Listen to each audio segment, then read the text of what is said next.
সালামু আলাইকুম, welcome to my page Neela's cake বাড়ি। আপনারা সবাই কেমন আছেন? আলহামদুলিল্লাহ, আমিও ভালো আছি। আজকে 1 pound vanilla sponge cake decoration share করব। এই কেকটা হচ্ছে হোয়াইট ফরেস্ট না, যদিও কেকটা সাদা, হয়তো আপনারা ভাববেন এই কেকটা হোয়াইট ফরেস্ট না, এই কেকটা ভ্যানিলা স্পঞ্জ কেক।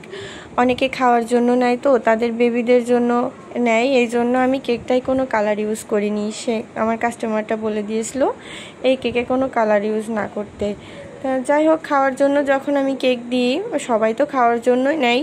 যখন কারোর স্পেশাল ডে থাকে তখন হয়তো তারা একটু কালার মিক্সিং করে নেয়, আর যারা এমনিতে বাসায় খাওয়ার জন্য নেয়, অনেকে কালার পছন্দ করেন না, তারা এরকম সাদার মধ্যেই কেকগুলো নেয়। তা যাই হোক, এই কেকটাও ছিল ঠিক তেমনই। তারপরে আমি যখন দেখলাম কেকটা একেবারেই সাদামাটা, এই জন্য আমি ওর থেকে একটু চকলেট ছিটাইয়ে দিয়েছিলাম।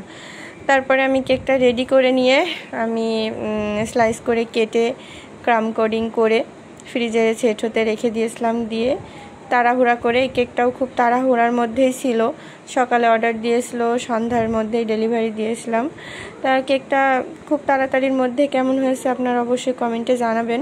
আর আপনাদের যাদের কেক লাগবে অবশ্যই আমাকে নক দেবেন, আর হচ্ছে যে মিনিমাম 1 দিন আগে বলবেন, তাহলে আমার জন্য অনেক ভালো হয়।